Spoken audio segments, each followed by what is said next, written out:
Les Ukrainiens ont aussi montré qu'ils étaient capables eux-mêmes de créer leurs armes pour frapper en territoire russe. Et on le mentionnait à l'instant, Palianitsia, mais il y a aussi d'autres armes que les Ukrainiens ont développées auparavant, qu'on passe au Magura ou même Soukil, qui sont des armes ukrainiennes qui font mal aux Russes. Et ils n'ont pas besoin de l'autorisation des Occidentaux pour ça. Ça me fait sourire. Aujourd'hui, en fait, j'ai aussi l'impression que l'Ukraine est en train de donner une leçon d'autonomie stratégique à l'Europe. Qu'aujourd'hui, on parlait, depuis plusieurs mois, on parlait, même depuis plusieurs années, d'autonomie stratégique européenne. Et je crois qu'aujourd'hui, c'est l'Ukraine qui est en train de la faire.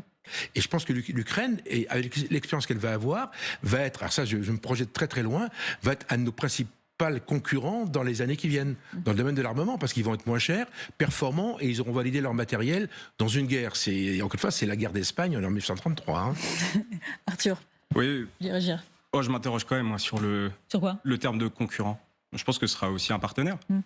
C'est un pays qui a vocation à être aussi l'allié des pays européens.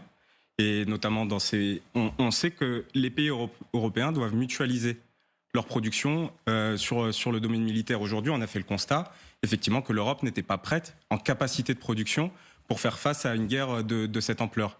Les Ukrainiens, aujourd'hui, on va pas se voiler la face, ne le sont pas non plus. Ces drones, ils vont pas être en capacité de faire une production massive. Ils vont devoir les utiliser minutieusement.